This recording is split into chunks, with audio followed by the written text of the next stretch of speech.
Encountering error code 0x87E10BD0 on Windows 11, here are 5 quick fixes to help you solve it.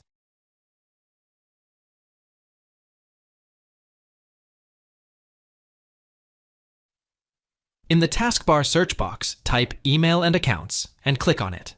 In the appearing screen, click on Add a Microsoft account. Now, sign in with your email ID, or phone or Skype ID, into your Microsoft account by following the on-screen instructions. Restart your system.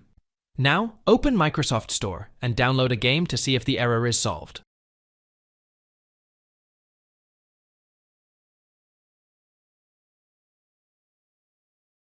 Press the Win plus R keys to open the Run window. Type %windir% and hit Enter.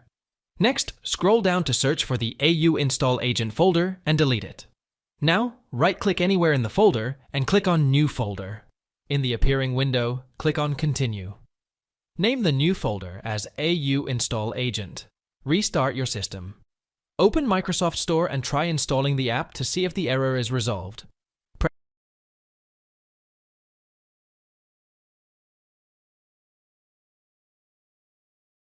Press the Win plus R keys to open the Run window. Type wsreset.exe and hit Enter.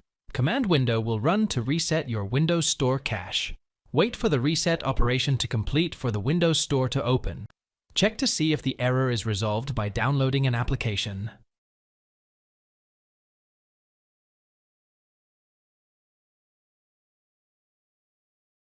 In the taskbar search box, type Apps and Features and hit Enter.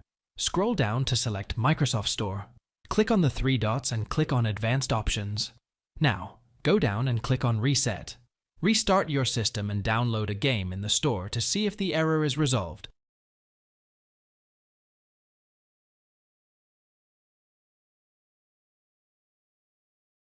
Press Win plus R keys to open the Run window. Type mswindowsstore.home and hit Enter. In the search box, either type Netflix or Xbox Insider Hub or Deep Rock Galactic. These 3 applications were mostly used by many users in this workaround. Now click on Get. Once the application is installed, use the search box again. To install your required game or application. Thanks for watching. If it helps, make sure to hit like and subscribe.